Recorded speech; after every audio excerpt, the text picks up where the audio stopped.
If you activate this dimension of energy, other dimensions of life will open up. One thing is, are you ready for those dimensions? Kundalini yoga in its essence is the most dangerous form of yoga. I'm saying dangerous because it's the most potent also. If you have to jump into an abyss, you should be insane or you should have enormous trust in somebody.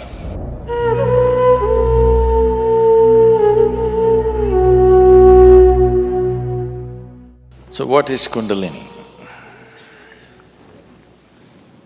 Right now, I'm speaking. This is Kundalini.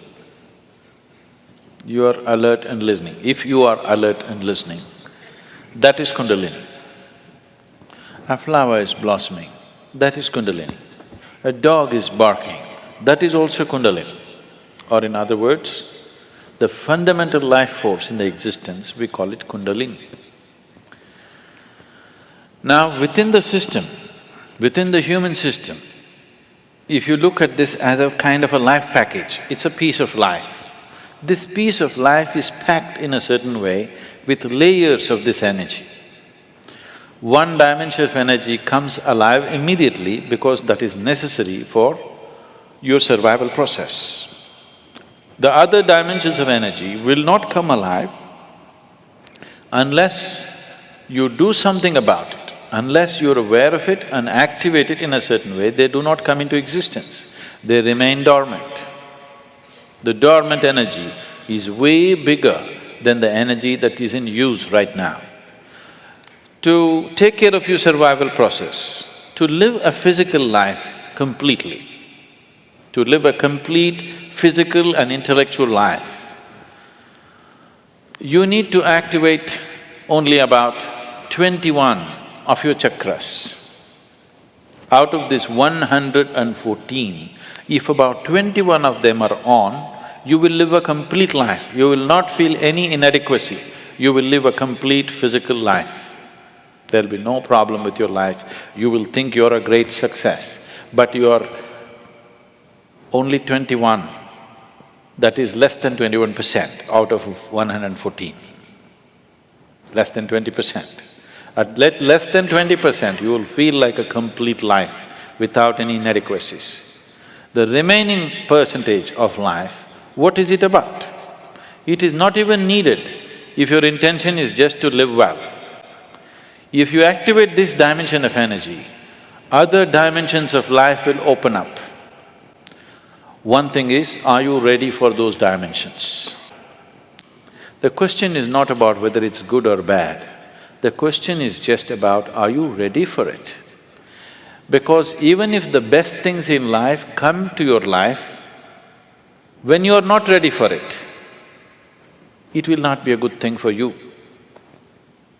In your experience, it will not be a good thing if something came to you when you're not ready for it, isn't it so?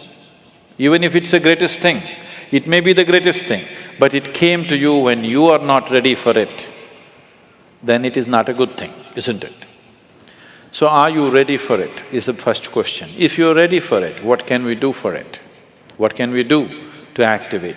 There are various ways of doing this, many ways, but the Kundalini yoga, are people familiar with Kundalini yoga, practicing or…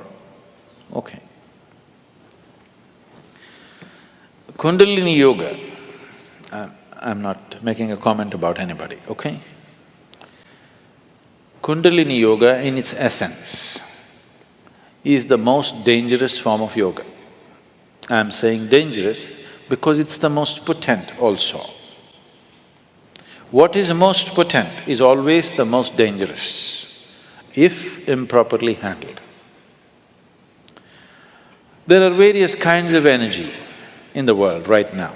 Even the electricity is being manufactured produced in so many different ways. One of the ways that we do it is through nuclear reactions, nuclear reactors rather. It is the most efficient way of producing energy that we know right now, but it is also the most dangerous way, isn't it? When things go wrong, they go seriously wrong. When they're going right, it is the easiest And the best way to produce energy on the planet is nuclear energy, actually. But when it goes bad really bad, like in ways that you can't fix it. So similarly with Kundalini Yoga, it is the most potent and it is the most dangerous. Without the necessary preparation and guidance, without expert guidance, constant guidance and observation, nobody should ever attempt it. But the problem is, books have been written about it and everybody wants to do the highest yoga. Nobody wants to start with A, everybody wants to start the alphabet with Z. This attitude itself is dangerous. What can be a life-transforming force can become a life-destructive force simply because without the necessary commitment and dedication and focus and understanding, it is being handled. Anyway, about rising the Kundalini. If the Kundalini rises, the dimensions of your life will change so rapidly that you must be willing to make the outside adjustments equally quick. Otherwise, things will fall apart in a big way. In the classical yogic traditions, there is a certain type of yoga we teach for people who live in family situations. There is a certain other type of yoga we teach for ascetics. In Isha we have both the forms. We have ascetic yoga and we have the general yoga. We will never teach you the ascetic form, that is the most potent way to do it. But it will demand a certain dimension of discipline and focus which your regular lives will not allow. If you do that kind of yoga, it will dismantle your outside life instantly.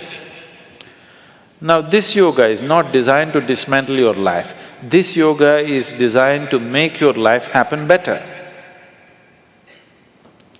When life happens better, when things happen better, you make more money, your business is going better, your profession is happening better, your generally, unfortunately, your longing to seek the higher becomes slower. Yes? So in the real sense, it is not the good way to do it, but it's the only way it works in today's world. And it's the only way it works for majority of the people. For a small number of people, we can do it other ways. We can bypass all these things and just do very powerful ways of doing things, but it will dismantle all social structures around them, which is not good for everybody to do. So these are different dimensions. Kundalini Yoga, if it has to be practiced, you must be in a certain kind of atmosphere. You cannot live in social situations and do Kundalini Yoga. Otherwise, in the name of Kundalini Yoga, you're doing something simplistic. Otherwise, Kundalini Yoga can transform the way you are within days. Suddenly you find you are a stranger in your own home within 2 days of practice, because it will change everything about you. So can we raise the Kundalini? Yes, we can. One way is to create a conducive atmosphere so that slowly it rises. The other way is to provoke it in such a way that it raises quickly. If it rises quickly, then everything changes dramatically. If it rises slowly over a period of time, changes will happen slowly, you will be capable of handling these changes over a period of time. But if it happens very quick, then you will not be able to handle the changes. Things will look like things are falling apart. So there are different ways of doing this. How many ways? There are too many ways. I will not go into how many ways. There are so many ways of doing it. Essentially, there are 112 ways of doing it. There are 112 ways in which you can take this up. From the base to…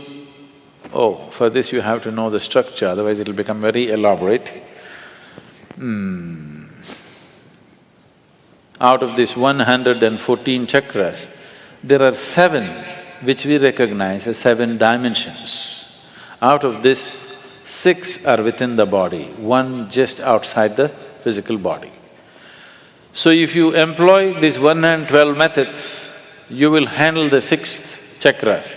The 7th one you cannot handle. There are 112 ways in which you can attain to a chakra which we refer to as Agna. But from Agna to Sahasrara, there is no way. There is no way to do it. you just have to jump into an abyss. If you have to jump into an abyss, you should be insane, or you should have enormous trust in somebody. Somebody says jump, and you are jumping because you have such a deep trust in somebody that when he says jump, it has to be good for you. You simply jump into a bottomless pit. So, the journey from the Mooladhara to Ajna, there are 112 ways to get there. But from there to there is no way. It is just one jump that can happen in trust, in devotion or in madness. Choice is yours.